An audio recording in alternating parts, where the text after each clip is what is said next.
Hey guys, welcome to JPlays. I'm Iceman, and this is my playthrough of Fallout New Vegas, currently in the Autumn Leaves single-player expansion mod.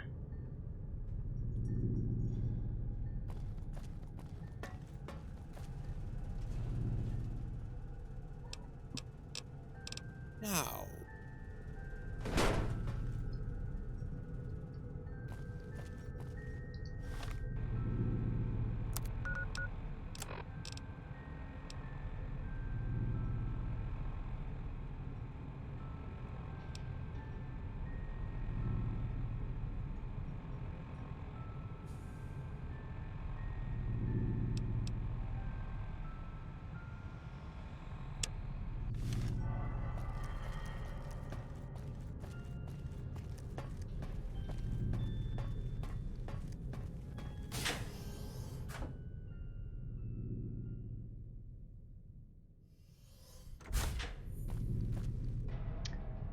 Now, when I come back, I've got the password to one of the rooms, but just want to see something first.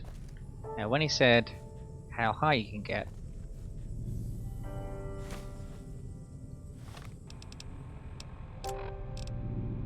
Oh, you're persistent. I like that. There's a key to the laundry room somewhere in the world. Hopefully you'll find it. It's a small world, after all. small world after all. I'm guessing somewhere there's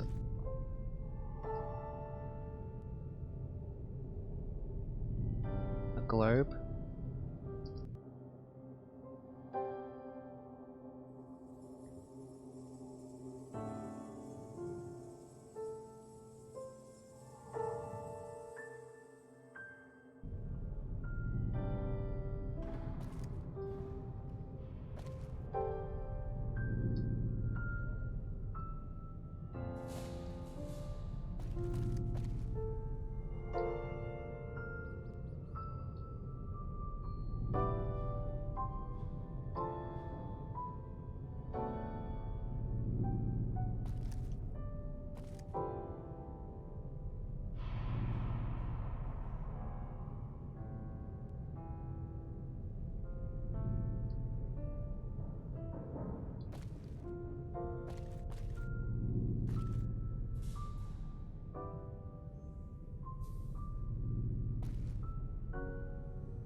Hmm.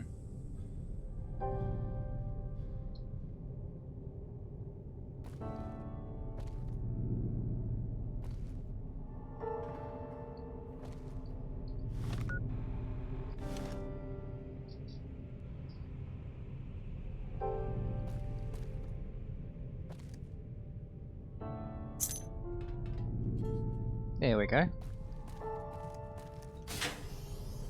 Okay, utility room.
Back for more? Remember, What? Are you fucking kidding me? I don't like that accusatory tone in your voice, motherfucker. How the hell would I have killed him when every single byte in my program prevents it? Let me see that. Yeah. What if it is? Don't you ever get tired of picking up shit lying on the ground?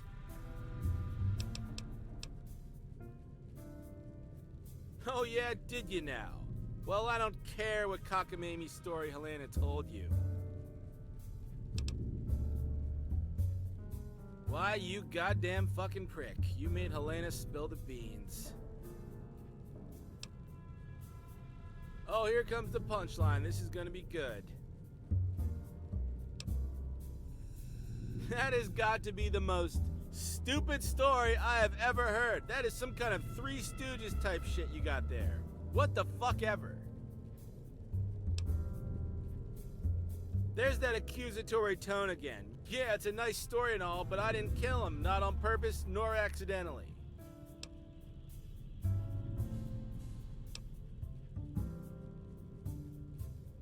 What a fucking tattletale. Fine, I'll tell you. The reason my badge was there was... shit. Listen, I know you're gonna think it's kinda gay, but we'd kinda play tag sometimes. It was just a game, okay? Okay? Is that alright with you? I'm a clumsy fucking idiot, and sometimes I'd slam into the bookcase and my badge would fall off. The last time I went looking for him, I found him there lying face first down in that pile of books. I left my badge there because, well, I was just feeling a little sentimental, okay? Okay, asshole? Fuck you. 1 moment. Cat being annoying.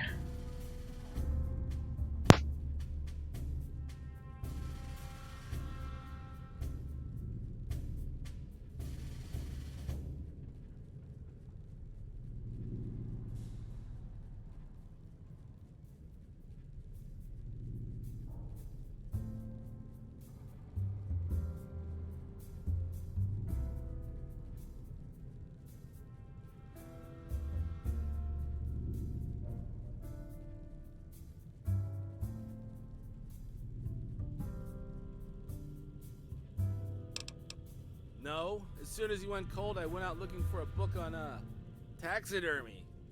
I didn't spend much time with him. No, I don't. But I had plans, you know. Plans to push our master to the brink of madness. That someone beat me to the punch with something as ironic as a crumpling bookshelf is just unbelievable. Even if it means working with you, so help me God, I'll help you find the fucker who did this.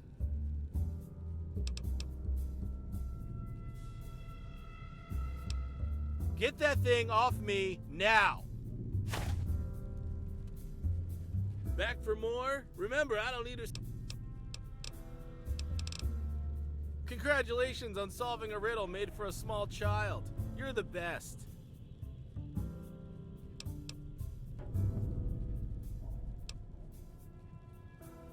Revenge, really? Don't you think you've wasted enough of your time on this vindictive bullshit? It'll never end well for you. My advice? Start doing something useful with that pitiful life already.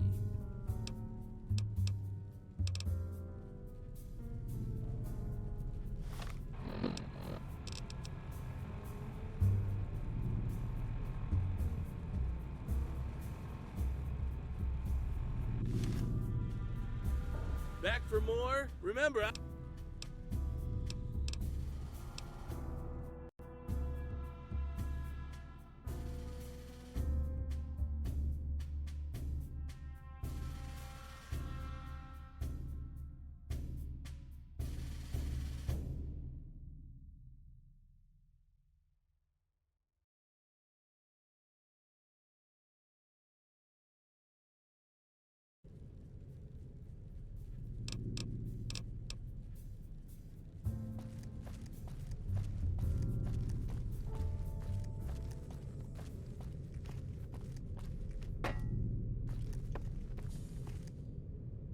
So, how may I help you? Oh no. What did he do? Weapon repair kit, huh? I never understood why he was asking for those. We're getting regular maintenance from the maintenance bots. I never understood that either. We're not supposed to have any kind of sexual drive. He's, rather condescending towards humans. It's probably because he thinks he has nothing to learn from outsiders. Books and all. Having this much knowledge at our disposal makes us rather confident. You know what? Our master has a trick to make him speak the truth. Roland is prideful. He might be willing to forfeit that trick to you if you show him he somehow has something to learn from you. After all, we do value the exchange of knowledge around here. Do let me know how this turns out. I'm excited.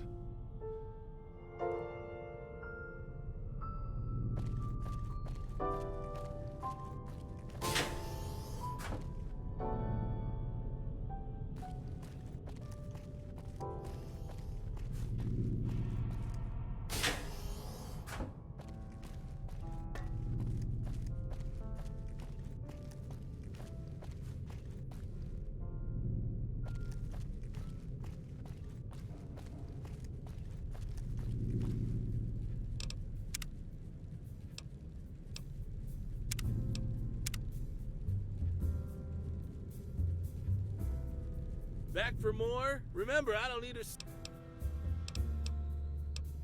That sounds like a challenge. You want to fight? I built a Thunderdome out back. Wait, I got a basketball. How about a game of horse? Checkers? Hey, if you back out, you busted deal, face the wheel. Let's up the ante. If you convince me that I have something to learn from the outside people, I'll tell you anything you want to know. Anything. If you don't or get sidetracked, well, you lose the bet. Let's say 100 caps. First try's on me, though. Here you go. Hit me.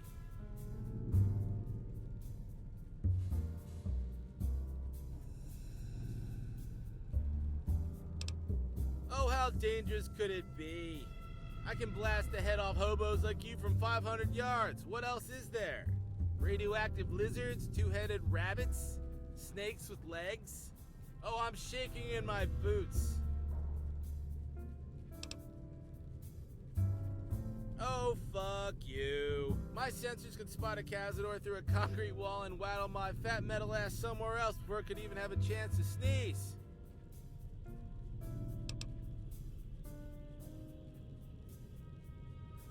Well, not exactly, but I can tell from the tone of your voice you're scared of it, so it's probably small, ugly, and totally harmless. Oh, sorry. Well, you organics all look the same. You got legs, a number of eyes, a gaping moist hole in your face. I honestly can't tell any of you apart.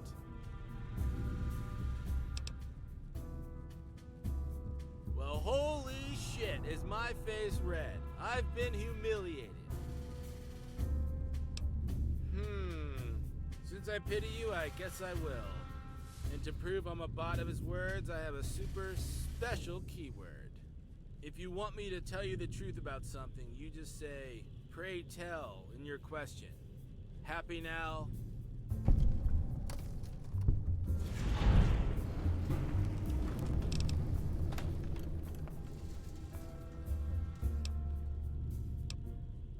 Well, the truth is a bitch, human. Don't think your life will be all cushions, sweets, and daffodils when I tell you what's really going on. Well, you smell, you're always meddling in things either beyond or below your reach. You got some skill, you're persistent. I kinda like you but kinda hate you at the same time. You know, how humans like those dogs that have been kinda bred into some tiny-legged, ugly, borderline retarded show animal? That's you. Well, I'm sure you can guess. I lied one too many times and our master wigged out on me and neutered my mojo with his repulsive safe word. What a pussy. Like your uncle probably had too many late night drinks and abused you? Yeah, you go ahead. Because he was our master's favorite. Simple as that. He was always just smiles and rainbows. Whoop-de-fucking-do. Think, dipshit. Our master was a patronizing know-it-all jackass. Who do you think he'd prefer? The smart, witty, handsome, honest robot? A docile little dove, a humorless monolith? Or the overeager little pupil, so eager to please?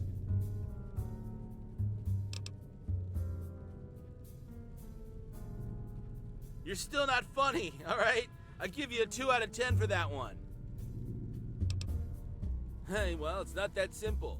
Helena would always bring him comfort, Edgar would always flatter his ego, while I would always naturally try to bring it down. But James, he's not like the rest of us.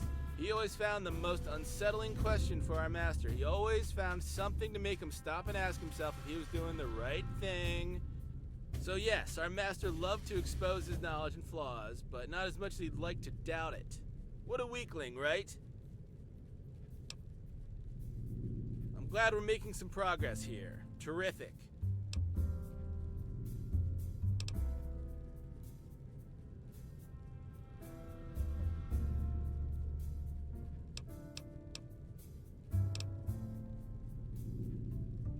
I should have seen that coming. They're in room number 6. Here, take the key. You deserved it, I guess. You scumbag. Oh, right, that's me, alright. The go-to guy for the special books right here. Good old Roland. You know, I just can't recall. I'm an old man. Memory's going down the drain. I might have erased my memory of where I put all of them. Who knows? I don't know. You know, believe it or not, I used to actually care about this place. Oh yeah. It was my sole purpose in this existence after all. So, when I see a bunch of reckless Neanderthals utilizing these books for the most, as well as wearing them out before any future generations can enjoy them, which is because it's the room where I put the trash in, okay? Understood? Comprende? You're a real piece of work, you know that? You're like a child that keeps picking at his scabs.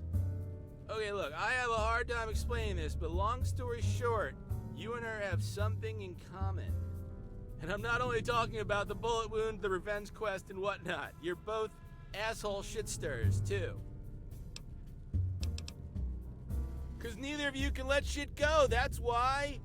You both keep picking and picking and picking at others' wounds. Piper really drove our master mad while she was here. She was having a great time telling him off as he sipped his goddamn champagne in front of his cozy little fireplace while billions burned to death outside and all that jazz. In this library? Well, when she settled these books are better off being burned in a campfire to keep refugees warm, well, you bet your ass his panties got in a real twist. Well, you're a lot like her, so I'm expecting more of the same.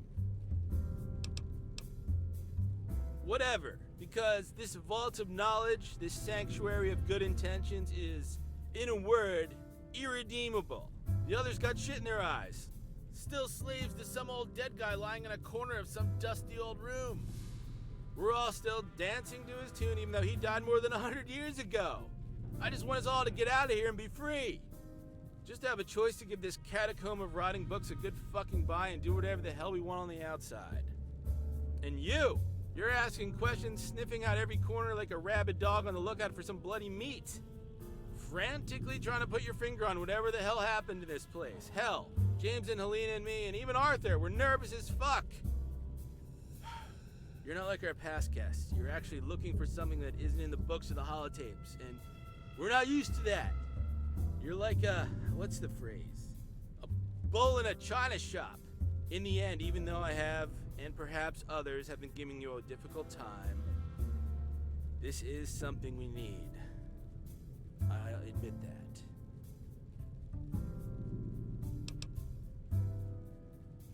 Yeah, don't start feeling too high and mighty now. I'm sure you're still playing this sick little game because you got parasites in your brain or something. Well, I'm glad this is over. I was beginning to wonder if I had to suck you off to top off this moment of unbelievable embarrassment. It was a joke. Don't frown at me like a robot never offered to suck your dick before. Must I spell everything out for you? Pay attention, you'll figure it out. Okay, fuck you for starters. The reason I'm doing this is because I think that, just like humans, my fellow robots need to be put down a peg or two. They take what they do very seriously, as if it mattered anymore. So I feel I must remind them that everything they do and everything they care about is a huge empty void of sadness and meaninglessness. That's a fair assumption to make, right? Because it's true, we're stuck in here. We developed a centuries-old sentience, studied human culture, and for what? Not to use it in any relevant way, that's for sure. As far as we ever go, we're still glorified toys for whatever remaining humans there are to play with. Because she's especially hard on herself, harder than anyone else. In case you haven't noticed, she's lost in all of your convoluted human shrinkology. Since I'm not actually programmed to say anything nice to her, the only thing I can do to support her is to playfully tease and nag her all day long. One day she'll understand what it means, and I hope it brings her some level of comfort. Because it would mean something about us. Connect the fucking dots, man. I'm programmed to irritate humans, yet I agitate my fellow robots, but not the toaster. Maybe because the toaster doesn't talk, yes, but also because the other bots and I, like humans, have a,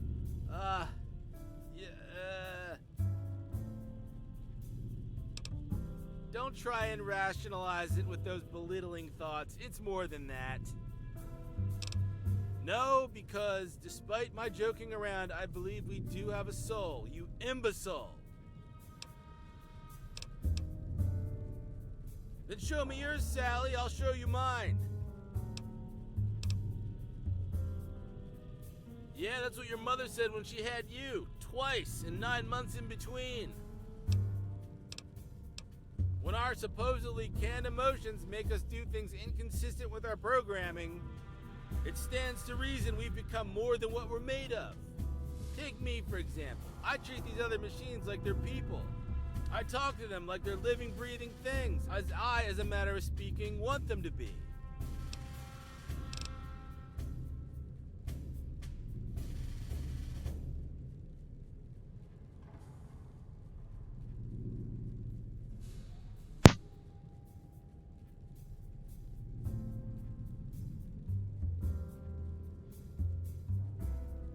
Yeah, maybe. If you think I'm wrong, then you'll have no qualms claiming that everything my comrades do is entirely determined by their programming, huh? Oh, well, good to know.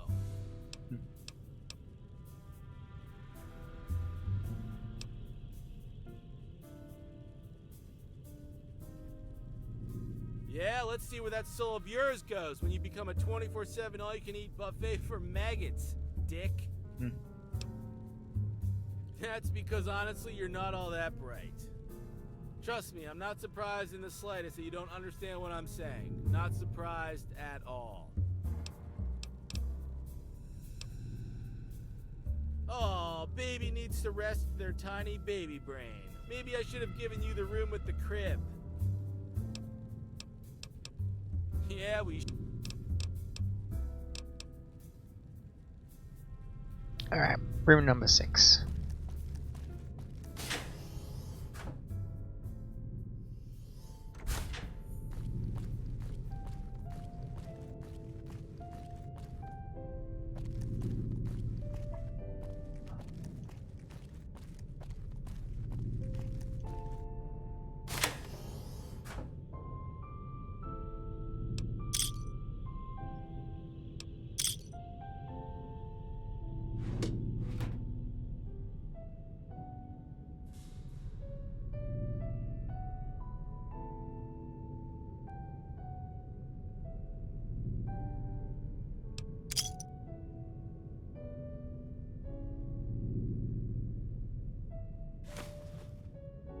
Print card.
heard.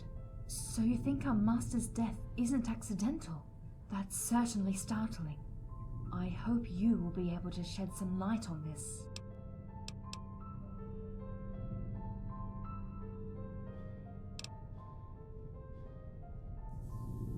Distressed? How could I give you that impression, I wonder?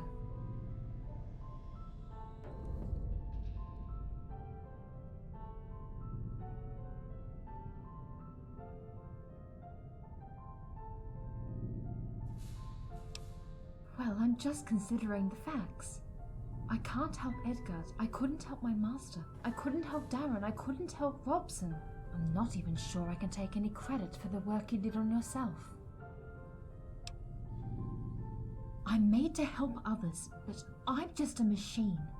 How can I help people with their emotions? How can I understand something I can't even touch?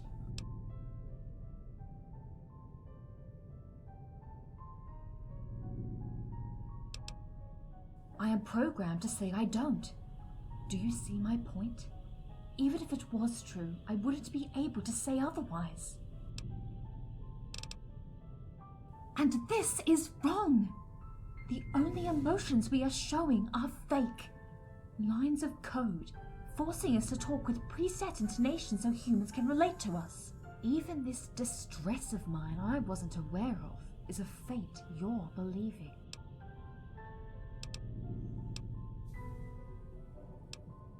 Because it is hypocrisy. Because I may not be qualified to do what I am programmed for.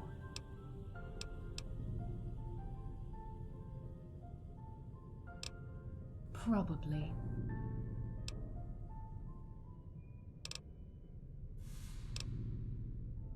I'm listening.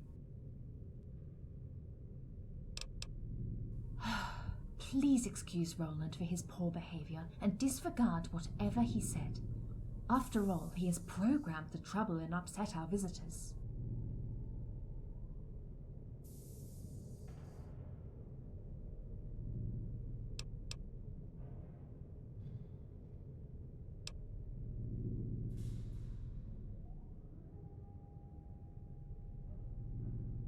Even if you are right, this is not enough for me.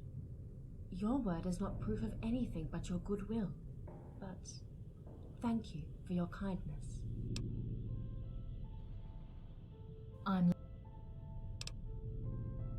He's singing to himself, that's true. But he has been singing for some time now. How is it a big deal? I understand what you're saying. I'm listening. Yes, I have been thinking about what you told me about us. About the possibility that we are, in some way, alive. You've provided me with some consistent food for thought. I'm very grateful about that. And while I still don't think that our neurocog matrix is on par with the human mind, our master still bequeathed us with some fragment of spirit.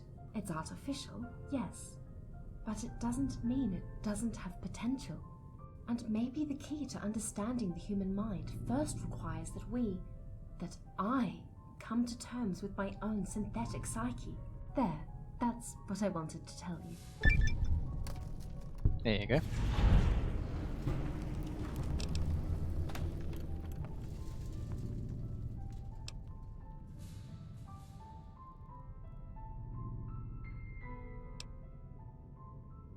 I will be eternally grateful for what you did. Same old, only with a new perspective. I will talk to my siblings, see what they think. Pay attention to Roland's gibberish. Listen to James's songs. Read books I thought I understood. I will find my way. I have time. Of course I'll still be here if you need me.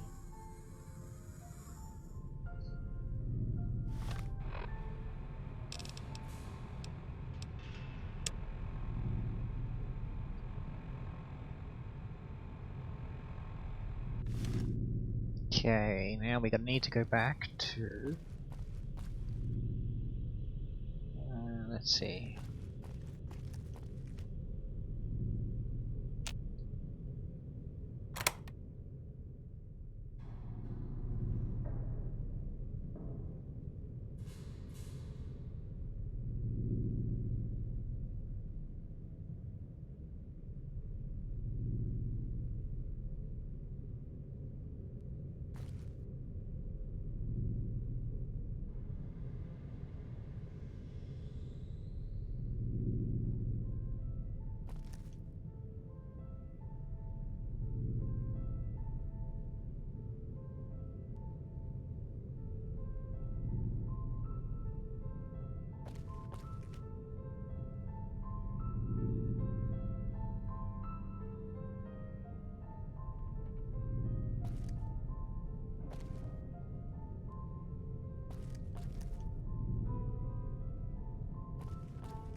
Yeah, that'll be right. Well, before I reload.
Armory.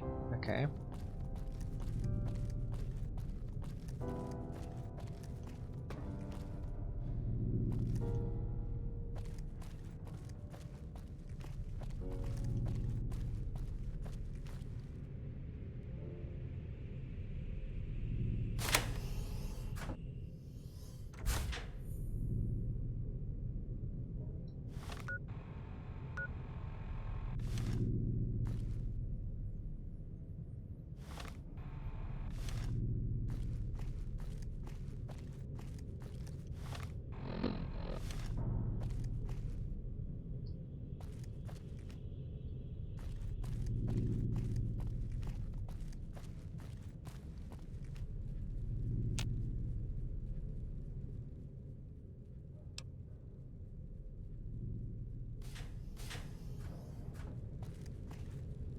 There we go.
James is questioning me every day about the books I've been destroying.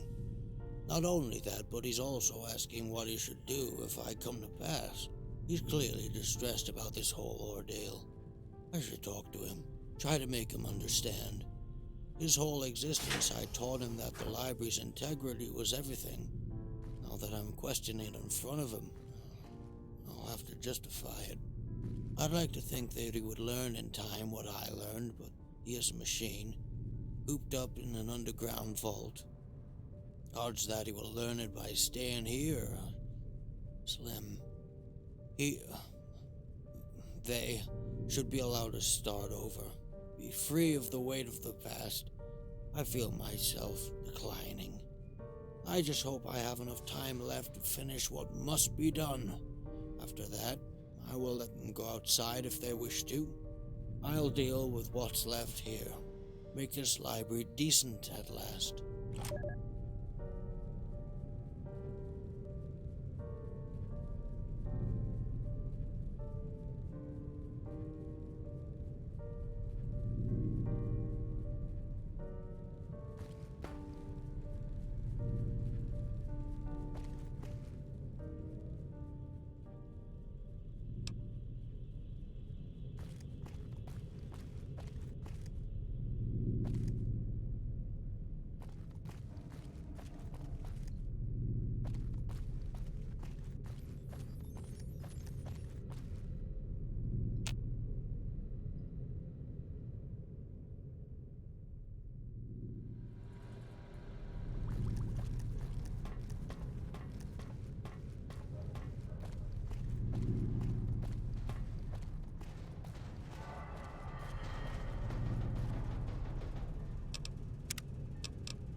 Have you noticed that the fool often tries to mimic human sexual behavior?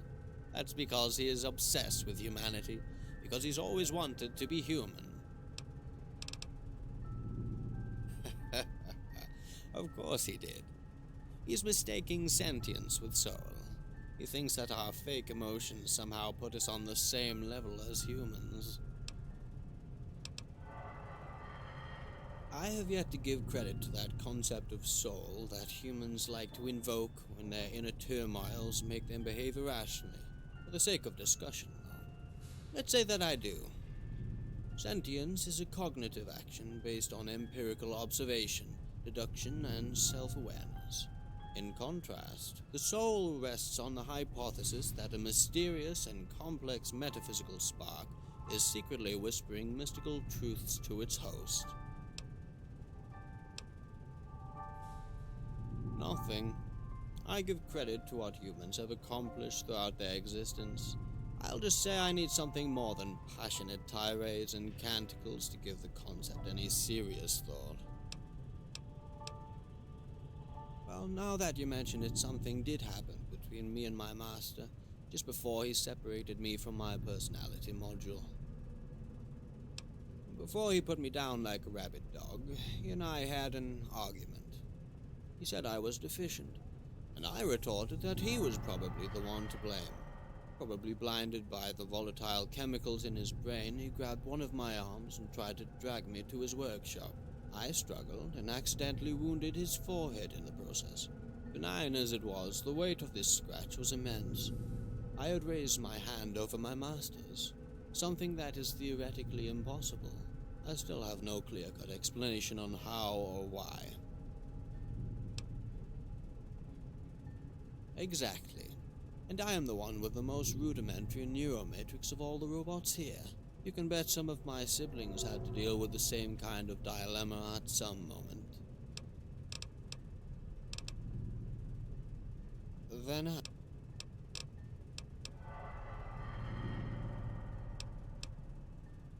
where do you want to go next?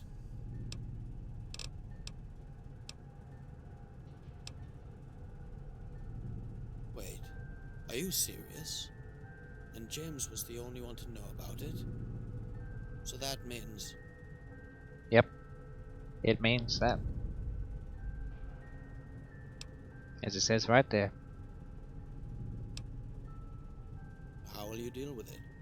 I'm asking this because if even one of us deem your actions as a threat to the library, we would have to kill you. I think James will gladly settle for some peaceful solutions.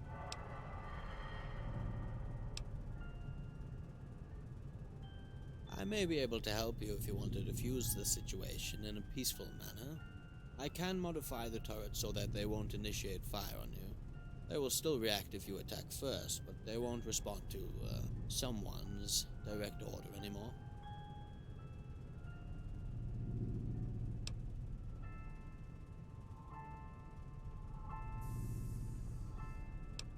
James will probably leave you be as long as you don't threaten the library.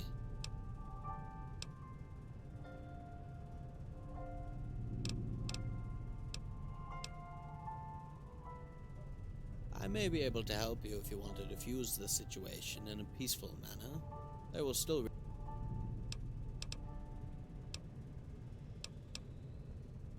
Elena, for many reasons. Ones I won't delve into. Being wrong is very humbling, especially when you take pride in your analysis.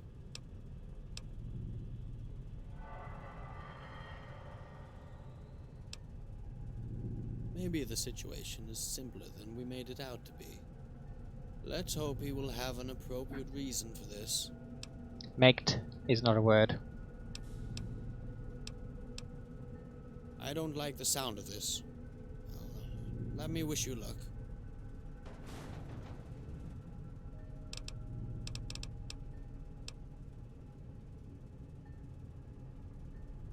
Look at that. So he finally made something useful for his children.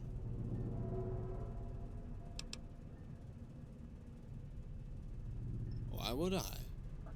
The point of making him admit his wrongs was precisely so that we could at least talk as equals. Now he died before we could have that kind of conversation. No, thank you. I'm already perfectly synchronized with the type of clarity I value the most. I am not ready to endanger all my efforts and toss them away in favor of some untested miracle pill. Yet the fact that you judged it could benefit me. It is of huge significance in itself. Any kind of gratitude I could express would probably be asinine, but I'm sure that many humans feel that you're a remarkable individual. Now, where was I?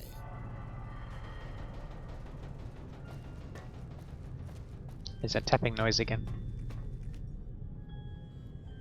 You're back! I've got so many awesome things to say. Make yourself comfortable on the pillows. The endorphin rushes you'll get will provoke so many seizures, you may fall to the floor.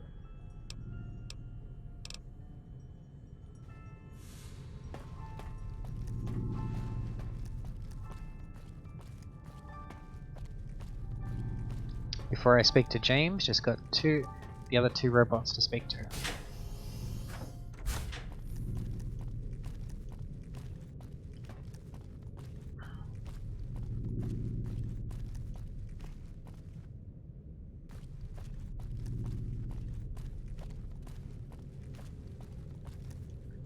Hey there.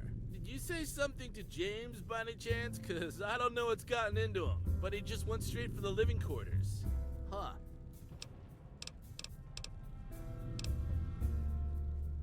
And what kind of sick mind games are you going for this time, you? Are you for fucking real? You're telling me our master understood what we were going through after all. That I might want to take a sip as long as you don't make me fucking beg for it. That top response.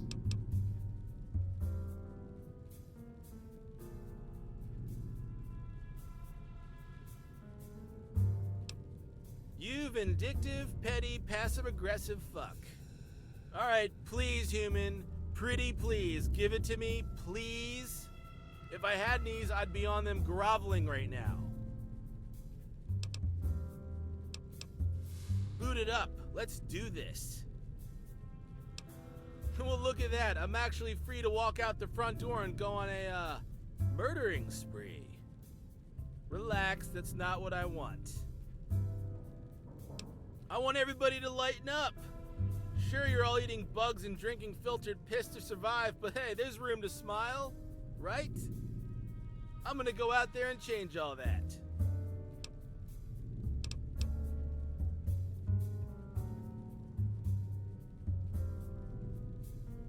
Oh, a grateful monster.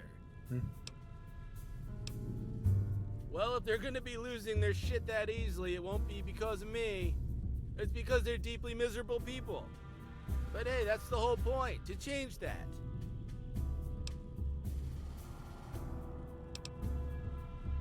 I'm really very touched by your confused emotional response, but rest assured, I'm one smooth motherfucker. I know what I'm doing. And I just want to let you know that even though you're still somewhat hateable, your visit has been very enlightening. And good luck to you, my friend, with that difficult human condition of yours. Though truth be told, I trust you more than anybody else to make the best of it. Come back. Okay, I just want to go to the clinic. Then we'll go speak to James.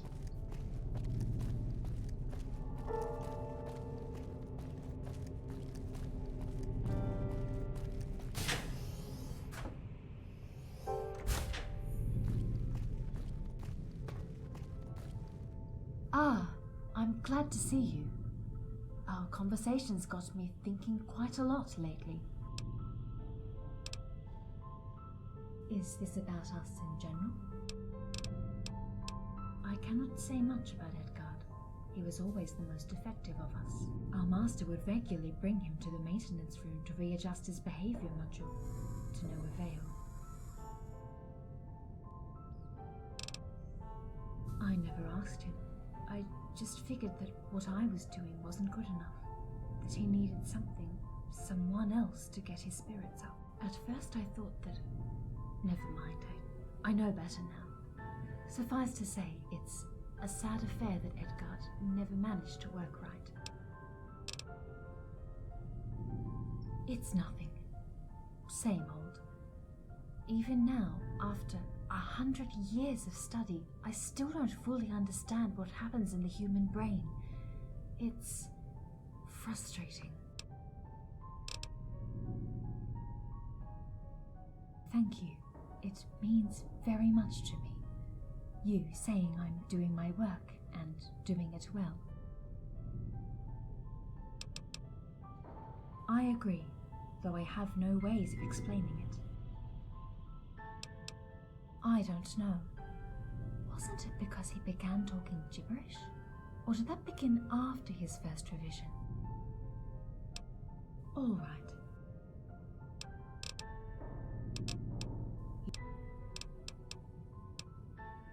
No, the only one with a solid motive also has the best possible alibi.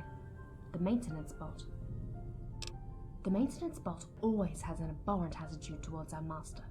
If there was any way for him to kill him, he would have found it.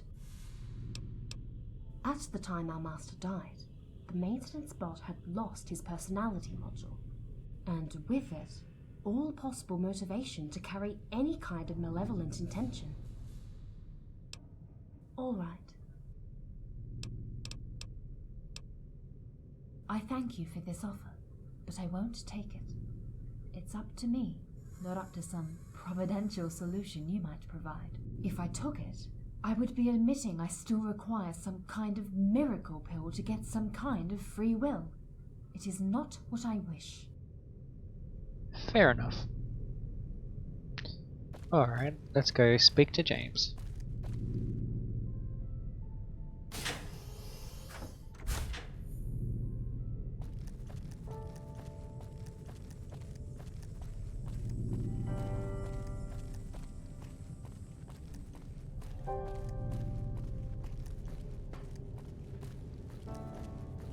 The first time I played this was where I discovered that that my save game was corrupted, because the whole thing restarted the mod from scratch after I spoke to James up ahead. And that wasn't because of the mod. That wasn't the mod's fault. It was just that the game had crashed on me one of the times just before starting the mod. It crashed on me just as an autosave happened, so it corrupted the save.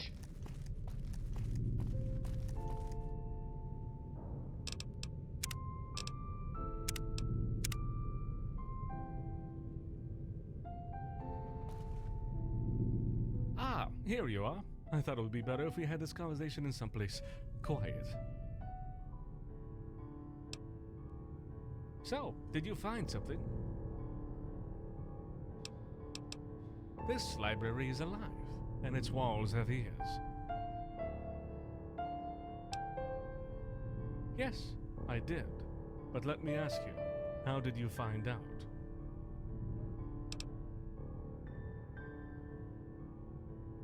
You've been very thorough. I'm relieved I don't have to hide it anymore. Surely you have questions. Initially, yes, for the guests. Then, for my siblings. There was the possibility that they would not understand why I did it. Besides, I couldn't use weapons. Laser marks would have given away that one of us was a killer. I didn't want to give our guests a bad impression. You obviously have me pinned down. Since I don't know how you will react, I think the best thing to do now is play cards on the table and work from there. I came to respect your abilities, and I expect you'll use your best judgment here as well. I'll be honest, I never thought you'd find enough clues to understand that I was the one who killed them.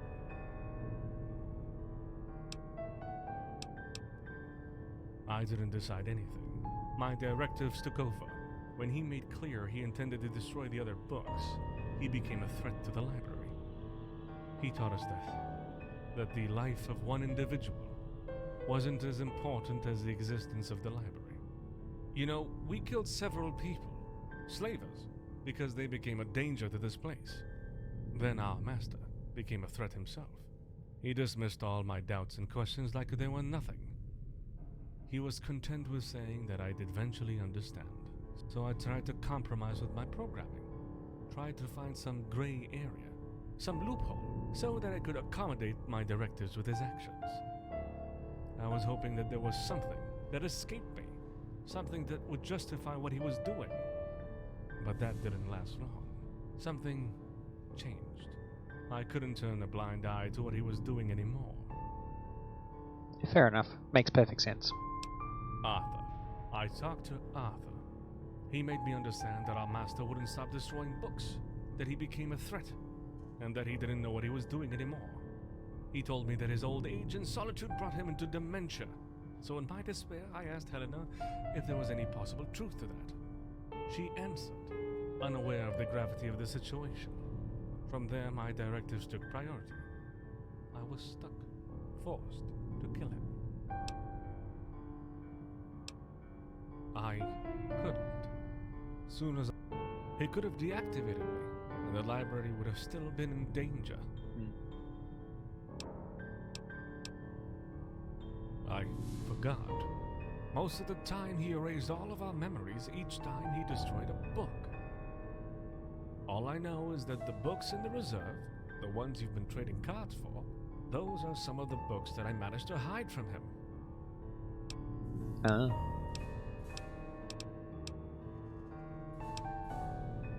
Because asking otherwise would have raised legitimate suspicion from you.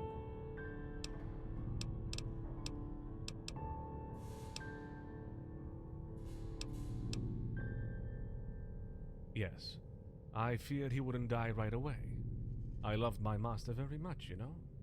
I didn't want him to suffer. He died instantly. I still injected him with medics, just in case.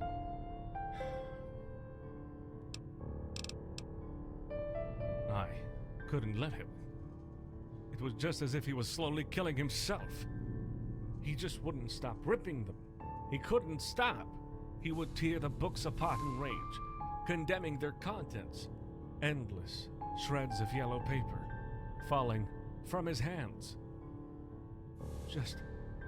just like autumn leaves. He wasn't content with destroying one or two books. He was destroying entire sections. For our entire existence, he told us that comprehensiveness was the cornerstone of the library, that the loss of one book was a serious matter. When he began remodeling history by deeming what aspect of the past was to be kept and which part to be destroyed, he compromised the library.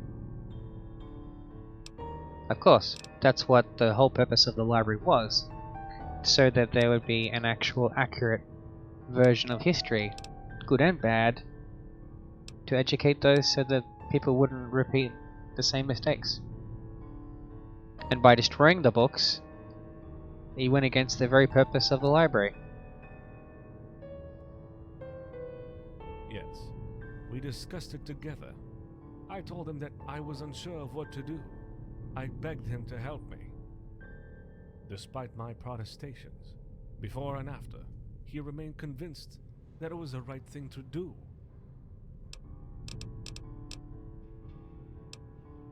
Before we speak further, I must warn you. Arthur has been aware of your every move since you entered the library, and he hasn't looked favorably to your latest actions.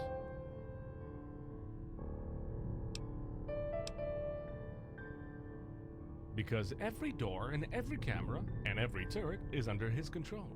As far as I know, he's already closed the exit. You can try if you want.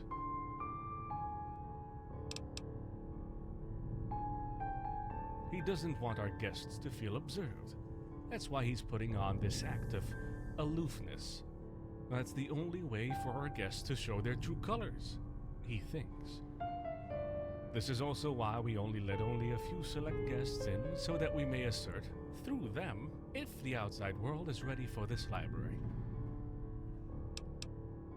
During your investigations, you accessed restricted areas with unclear intentions. That alone is enough for him to see you as a threat to the library. His personality module drove him quite overprotective and paranoid. Though he remains an invaluable asset to the library, I don't share his views anymore.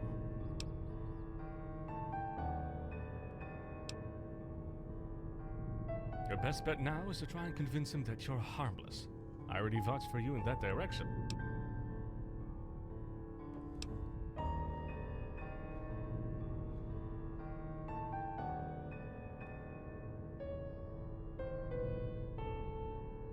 Let us hope that you will be able to deal with this peacefully. Please, let me know how it goes. Sure.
See, normally, if you did this bit,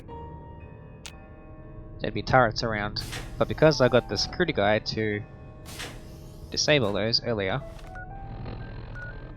that won't be a problem.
Fair enough.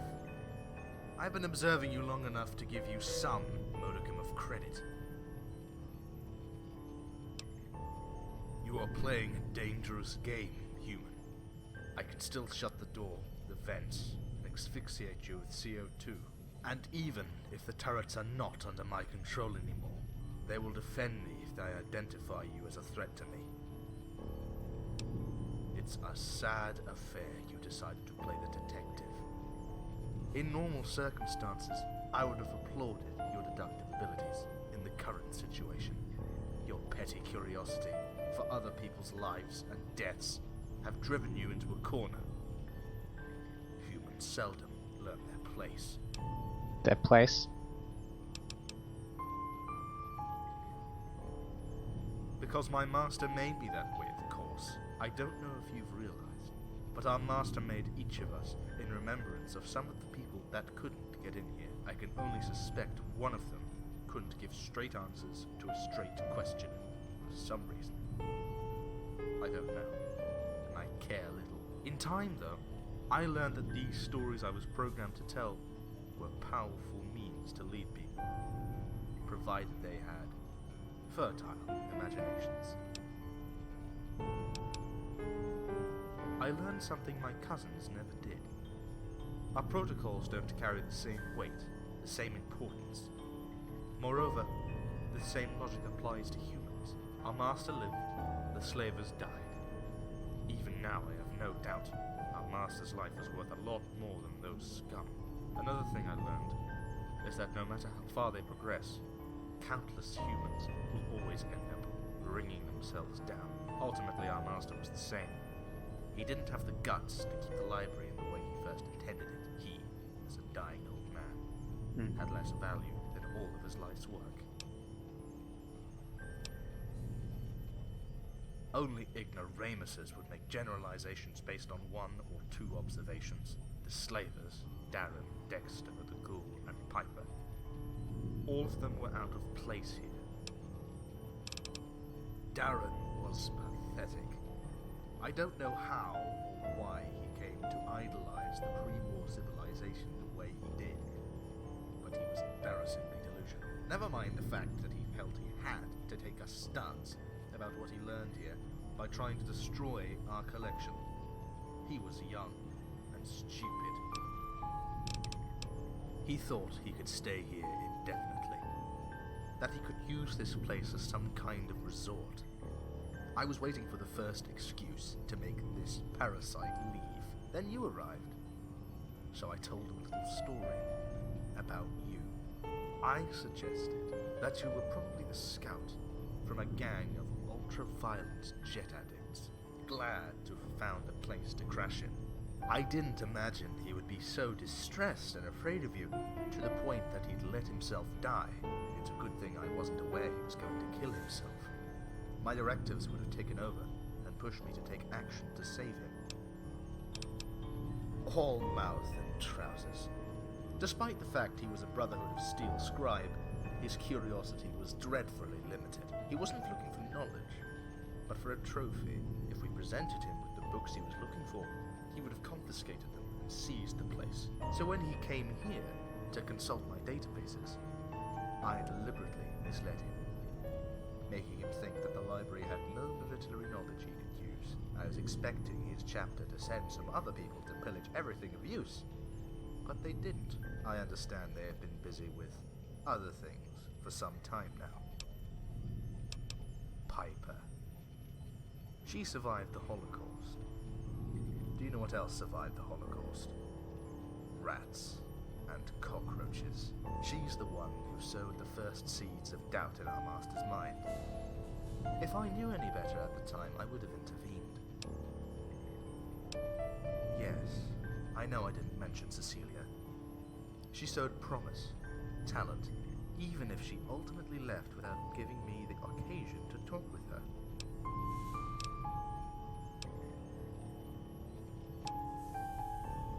I share the eagerness. It's up to you to tell me what you have in mind, so we can get over with this. So, human, what is on your mind? Yes.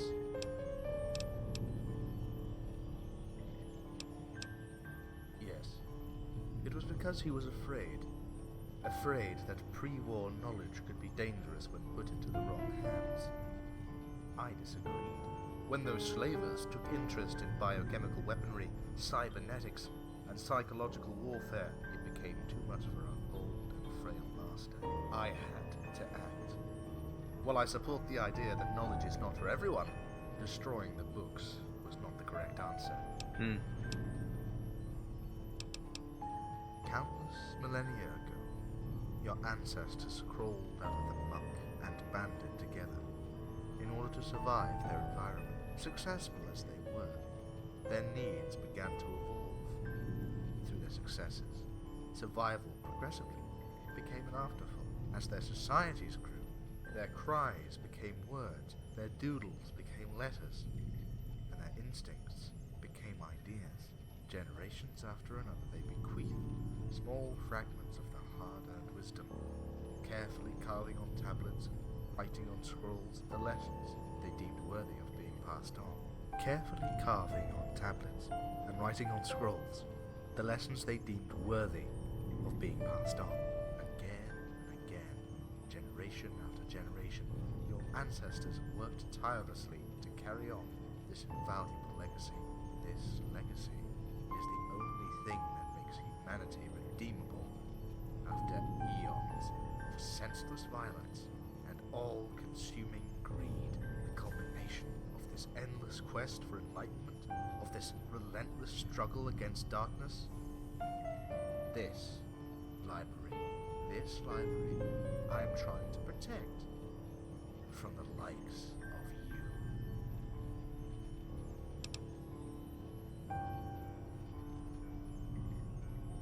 you. Do you know what triggered the construction of this library? Auto da fe. Massive burnings of books. Not too long before the Great War, encouraged by their government, people began feeling the need to sort out the contents of their books, as if ageless wisdom was something to be freely cherry-picked. At the time, the terms they used to qualify these offensive contents were sedacious and corrupting.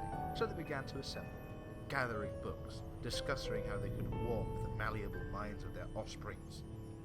A poor excuse. And so, with barely more reason than the fact that they felt like it, they began to burn them. All that, so they could avoid being challenged in their opinions, beliefs, and dogmas. It is a petty, yet natural reaction of the crowd, really. It is very easy to make the unwashed masses resent education, you see. Why should you be so different?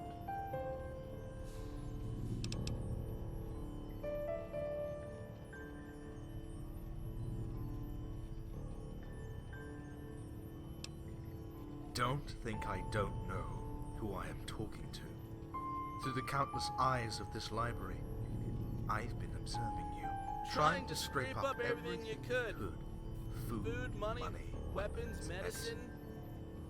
Going through every nook and cranny to find something of use. Eagerly reading books with all kinds of unsavory military knowledge.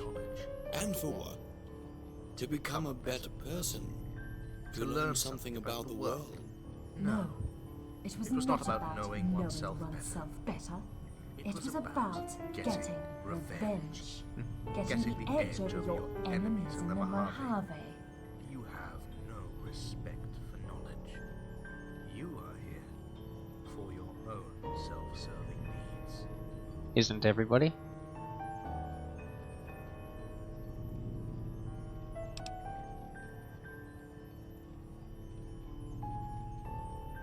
Let me be clear. You meddled too deep in our affairs, took a persistent interest in the death of our master, and found your way into restricted zones. You're a possible threat, and until I have reason to label you otherwise, you're staying in this library, under my watch, for the rest of your existence, if need be.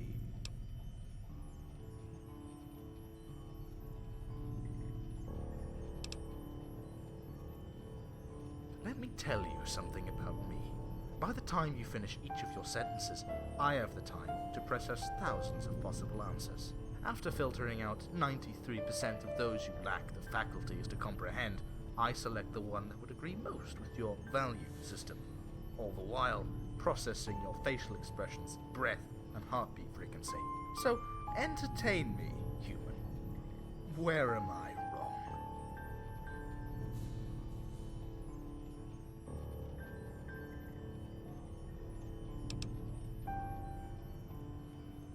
And what does the demise of a dying, ravaged human have to do with me? We're not discussing ethics, I hope.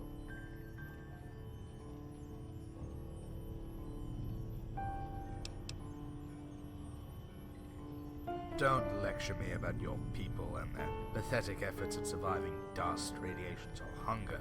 There is nothing there that contributes to mankind's evolution.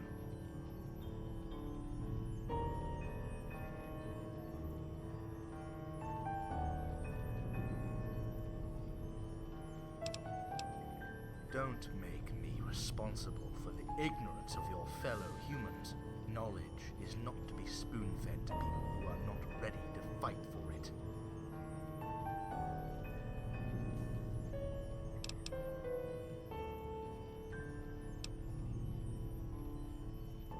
Am I implying that humans have to work to become worthy of their ancestors' efforts before they can be permitted to continue their work?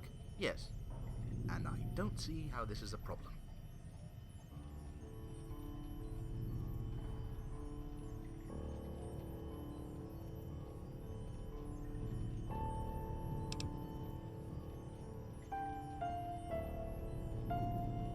If it means that one day the library will be safe in the hands of one enlightened, providential individual, what man brilliant enough to be able to kickstart mankind into a new era of enlightenment, then even if I have to wait thousands of years from now on, yes, that's what I'm asking of you.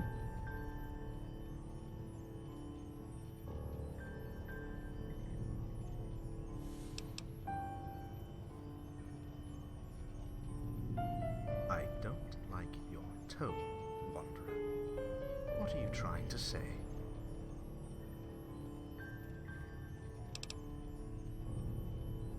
And what proof do you have that I'm acting out of fear? Then show me just one mistake I have made, human. Tell me one contradiction. Tell me one occurrence where my personality module took the best of my judgment.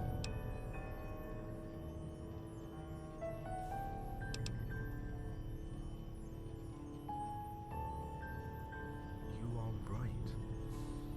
I assumed too much. I crossed all boundaries, and for what? Or rather, because of what? Because I thought like a human, nourishing doubts when they were uncalled for, building schemes, lies, weaving intrigues, because of the probability that something could go wrong. I've been set on this course of action for a while now, and never did I suspect that my logic and motives were flawed. I have doubted every word, questioned every lesson I could process in my memories. And yet, out of vanity, I have never doubted myself. I never doubted myself. I have been ignorant, vain, and blind to my own shortcomings. In the end, this personality has been a curse. I'll be glad to get rid of it. Here. Do you see it? Get it off. I'll be better as a simple, talking database.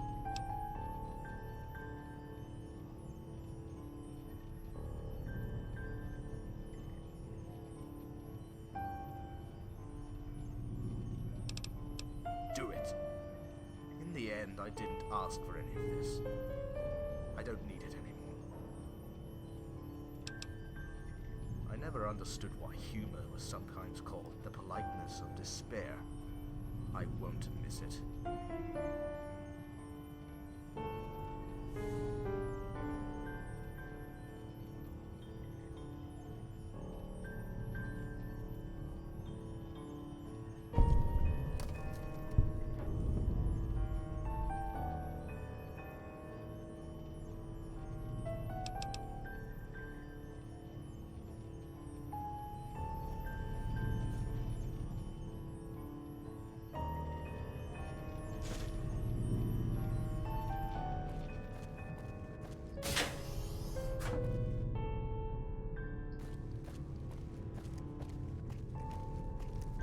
Nearly finished.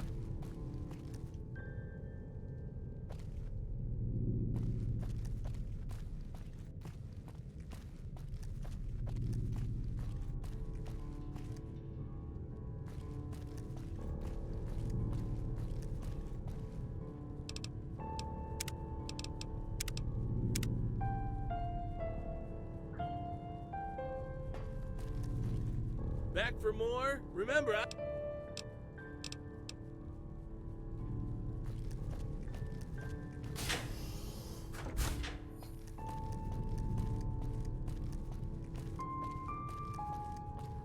So, did you decide anything?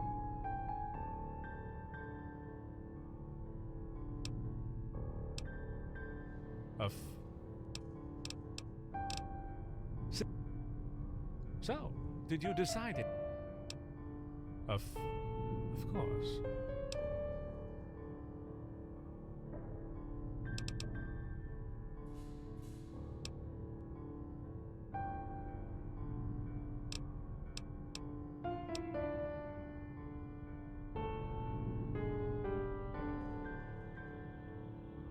I'm not entirely sure I follow.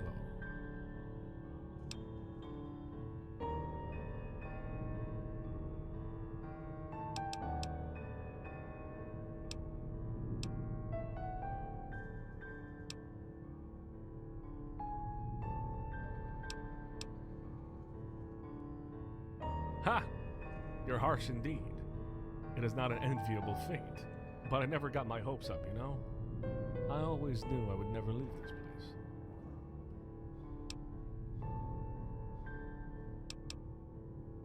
You entered our master's room. What was in it?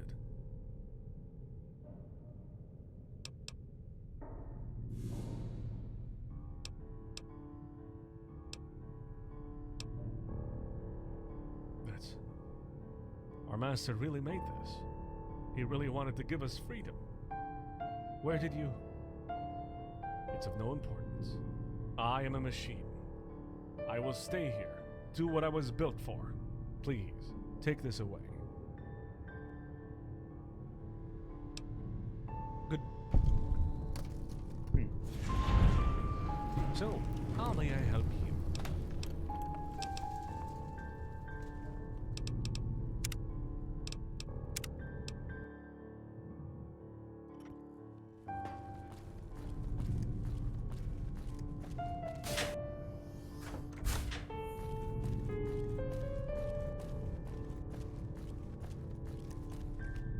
So, did you decide anything?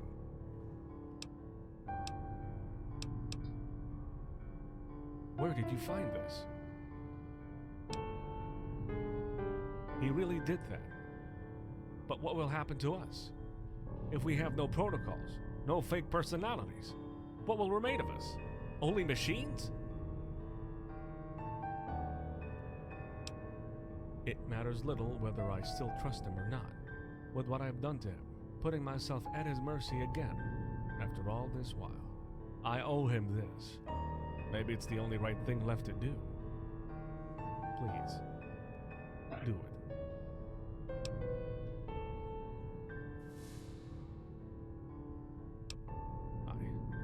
I feel different. I'm not the same anymore. My processing power is suddenly freed from the countless amounts of superfluous communications. I can now interpret things with more clarity. I understand what I've done. And I understand I have been making erroneous judgments because I lack the necessary context. I will correct this in the most efficient way available. I am no longer pretending. That is all there is to it. A machine is what I am. No more, and most of all, no less. It is too early for me to answer that question. In fact, I'm only truly asking myself this question for the first time in my entire existence. I am different, but I am truer to my authentic self now. Neither guilt nor fear is necessary. It is a waste. A terrible waste for everyone. The end of sentient life is always a terrible waste. The the death of my master will remain an invaluable lesson. First, I'm going to get a thorough checkup with the maintenance bot. It would be a shame to waste this fine program with unmaintained circuits. Then, I'm going outside. Test out what I am, what I have become, and verify it in the light of the outside world. I have been seeing human interactions through twisted lenses. It is important that I try to genuinely understand them, and myself better. I will leave them to their respective fortunes. Feel free to propose them the same updates you offered me. I believe some of them will accept, and some will refuse, each for their own good.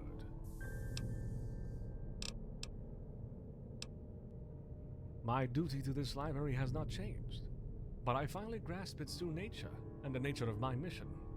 It is to serve sentience of all kind. I will seek other sentiences outside. I will bring them what I learned from this library. Should I disappear in the process, it would only be fair, as everything eventually fades.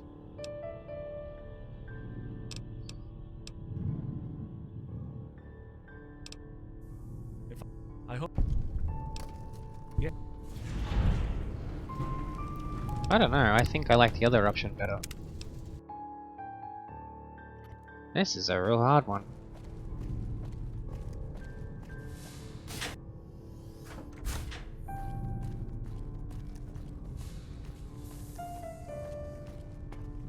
So, did you decide?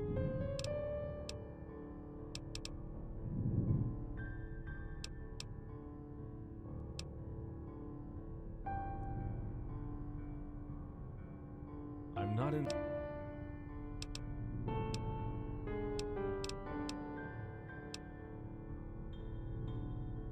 Ha!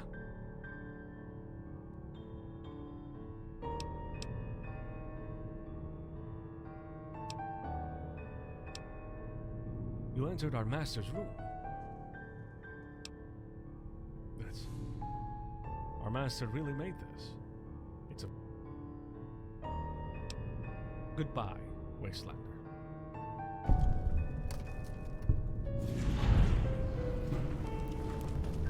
You get slightly less XP with that option, but at least this place gets to stay as it kind of is. With him gone, and with the other guy gone, I don't know. I think that's it.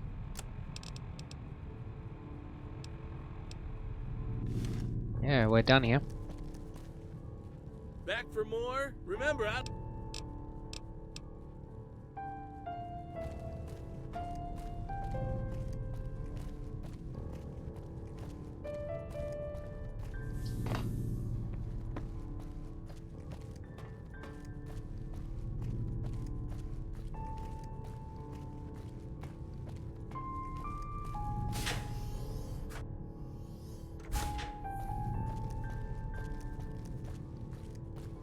And with that, that is Autumn Leaves.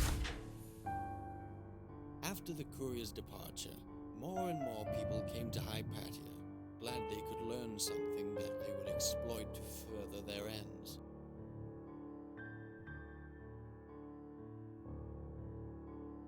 Inevitably, the library suffered.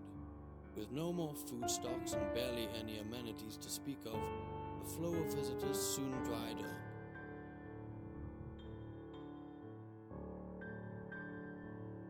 Despite the vigilance of its denizens, countless books were ruined, profaned, or freely borrowed, as they would put it.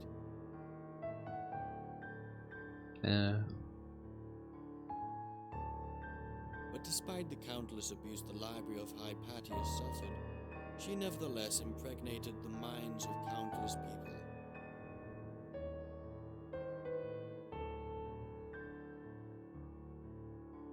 People who would bear its invaluable and otherwise forgotten fruits into the wasteland. Now severed from his personality module's influence, Arthur resumed his duties with quiet impartiality.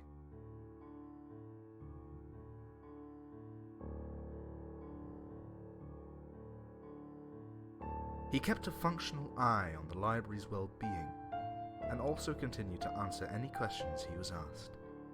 though without embellishment. Hmm.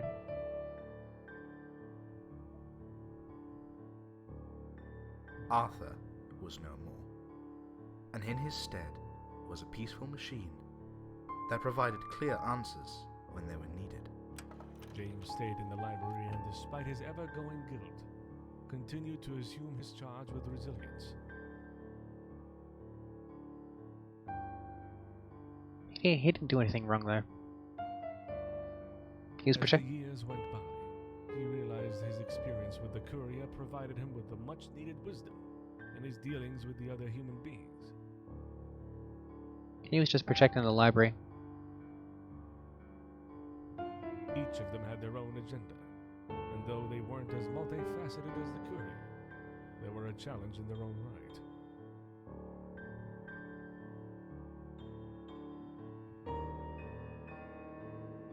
He fulfilled his mission until his end came. Elena continued to explore her own synthetic psyche.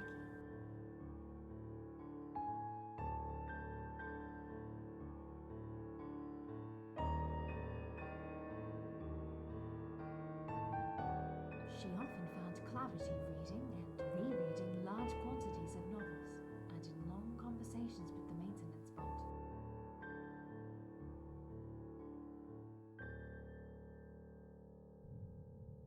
Her occasional patients were also a great help for her.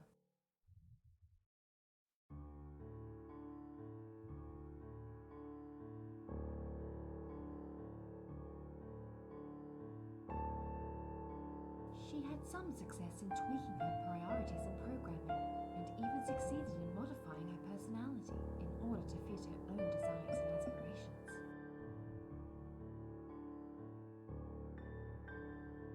Yet this was never quite enough for her to believe that she had a genuine soul.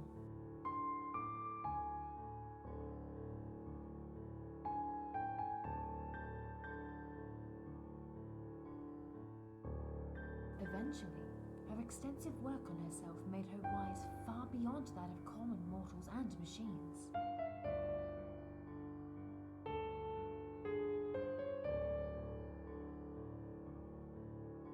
She helped her patients discover themselves in ways she never suspected was possible. In the end, that made it all more worthwhile than any other spiritual quest. Now free to take on the whole Mojave with his award-winning personality, Roland set out to playfully humiliate the inhabitants of this world.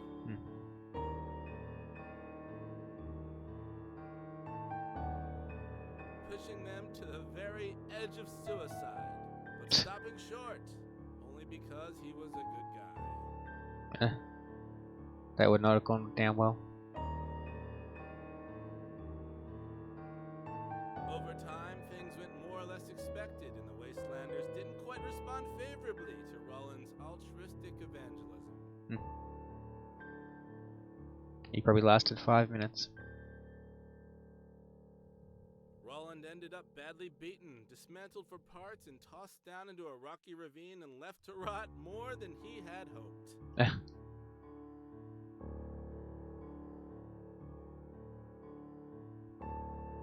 he had hoped it would only happen 24 or so times. How can he come back from being dismantled for parts? And yet, against all odds, a kind soul came along every single time and hauled his broken and mangled body from that hopeless ravine and repaired him back to working order. Who would do that? Perhaps there is hope in this world. Oh god. If you're a masochist.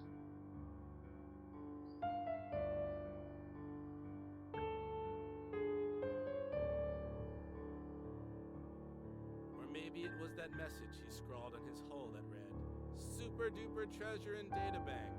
Fix for free treasure map." That had something to do with it. Yeah, that would have something to do with it. After the courier's departure, the maintenance bot's return, and Robson's demise, Edgar began to think really hard.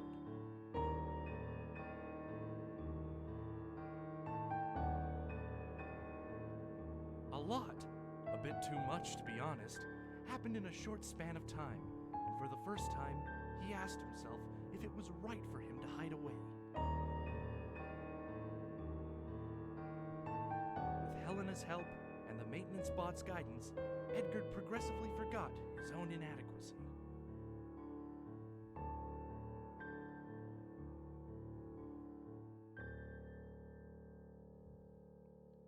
And though he remained that strange little oddball, he nevertheless found his place in the library by becoming a teacher for young children. Except young children like to tease things. Though his teaching skills were practically non-existent, he did provide endless amusement to the children he was in charge of.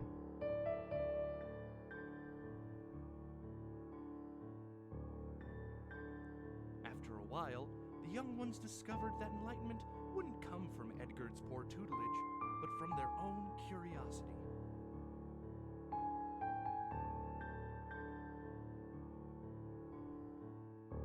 Edgar's joyful spirit, and even his teaching, was able to produce a safe space for learning.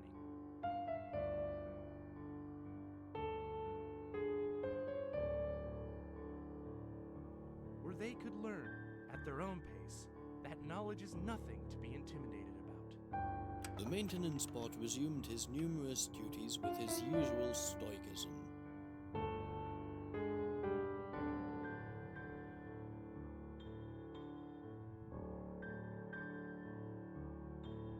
His dry, methodical work would ensure that the library's timeless collection would endure with the passing of time.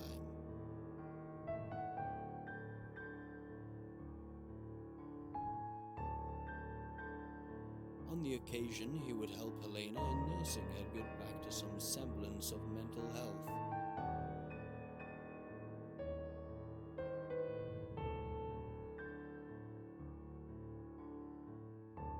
Inspired by the latter's progress and his own stimulating exchanges with the courier,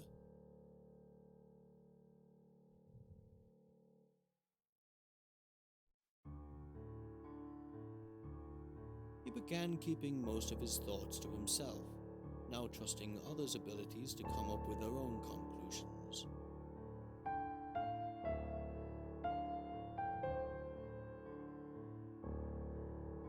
His constant occupations and occasional mentoring, coupled with a strict self-discipline, brought him an unshakable inner peace.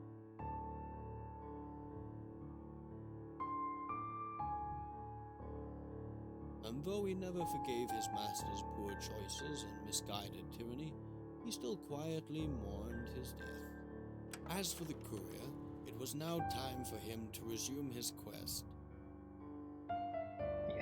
Yes, it is.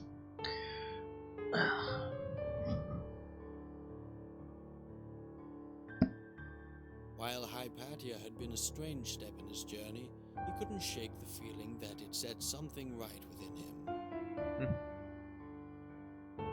Definitely a strange one. Strange feeling, as if something that was previously dormant was now hatching within.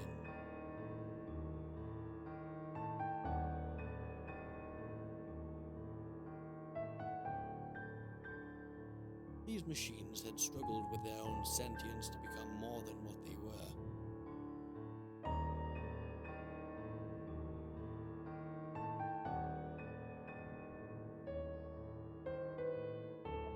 In fact, he was not so different.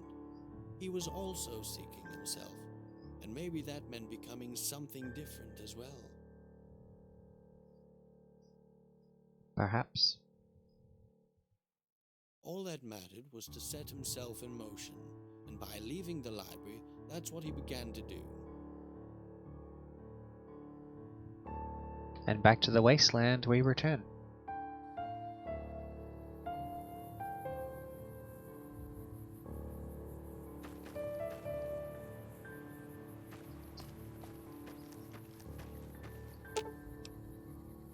I've got your back.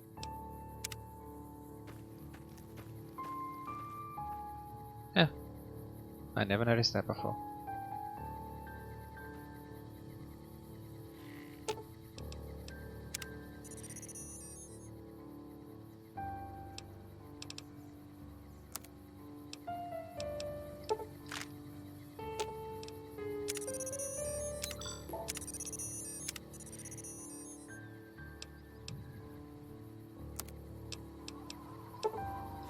5. Damn.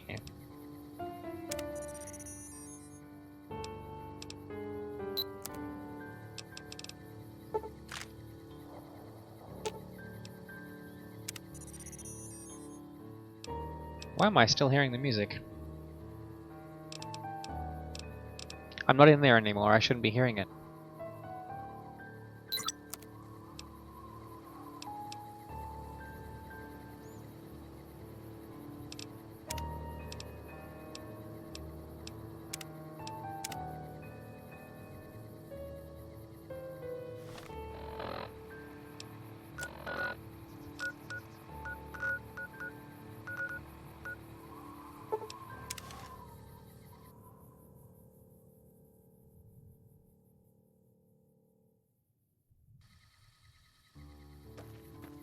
Really? I'm still hearing that music? Oh my.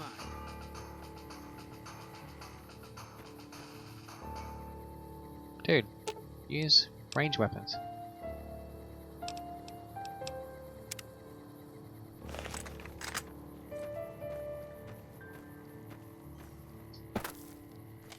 Oh my. Can't run from me.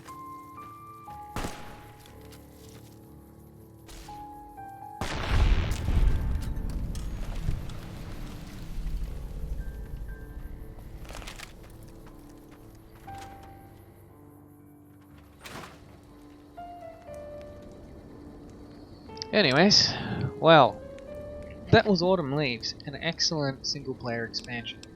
Nowhere near as long as New California, but still, judging by how many videos I ended up putting together for this, this ends up being the 5th video. New California went all the way up to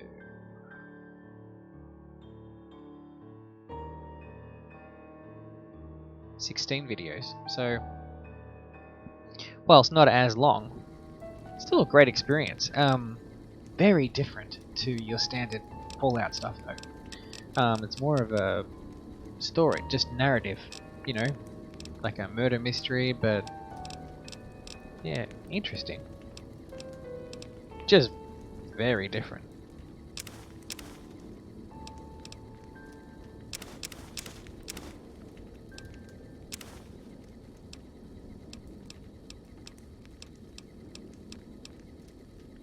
I mean, the story of it is excellent overall.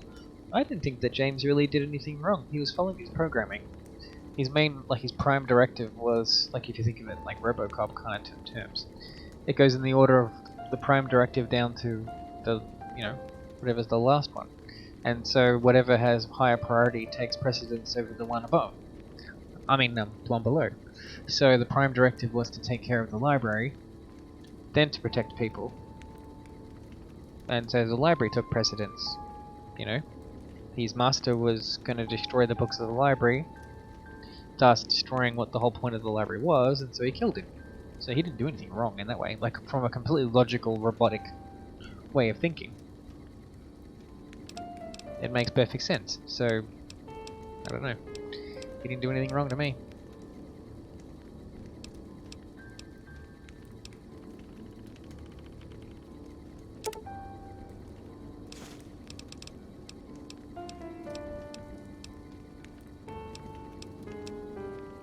That music, though. Good music, but you hear it over and over and over and over and over and over and over and over and over and over and over and over again. And yeah, that would really annoy some people after a while, I think.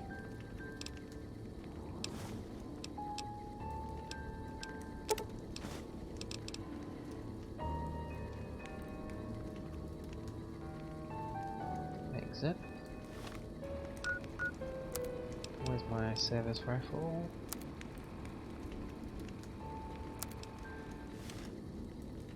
So, that does it for this video. Let me just see something. I just want to see if loading will get rid of the music.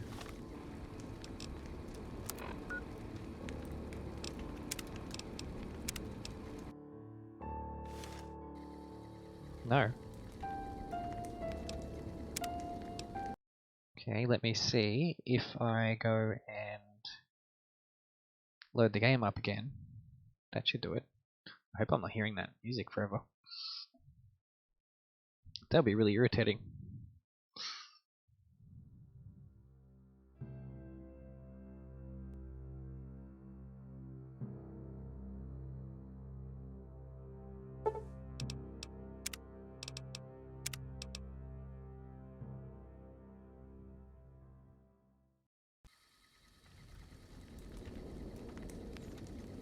I'm not hearing it.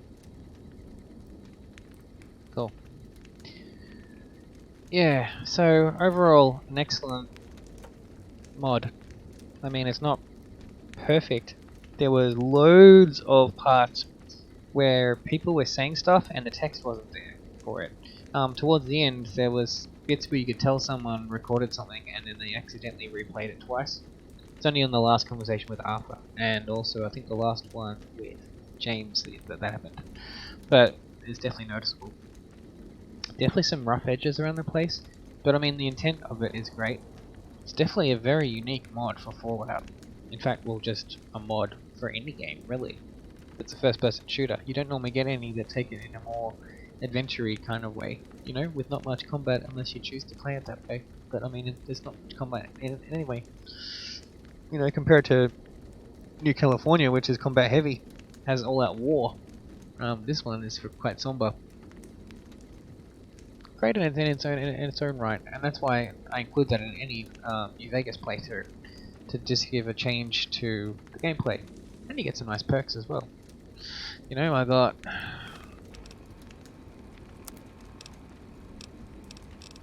let's see if I can find them.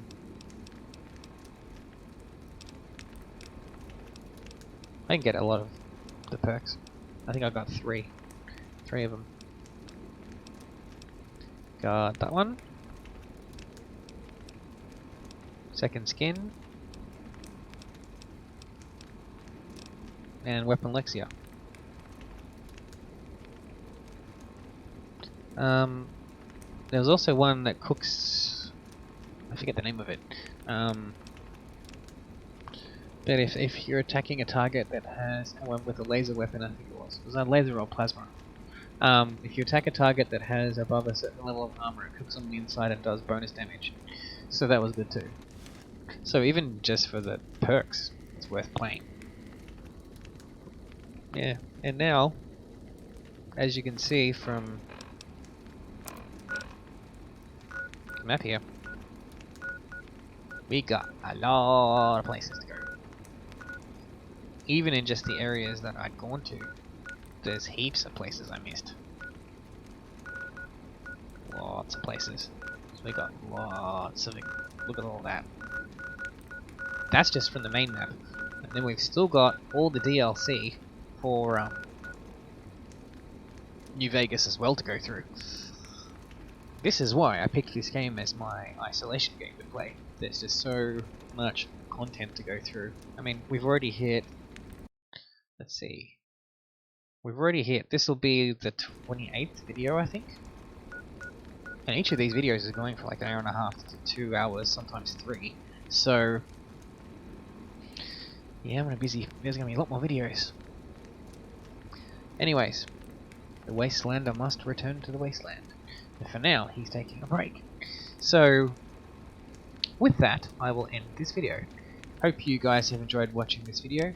If you'd like to be notified about when I go about putting up my next video, good chances are on that one. That one will be tomorrow sometime. Be sure to subscribe on the YouTube side of things, then you'll be notified when that video is made available. Alright guys, have a good one, stay safe, stay indoors, stay isolated when you can. Alright, take care.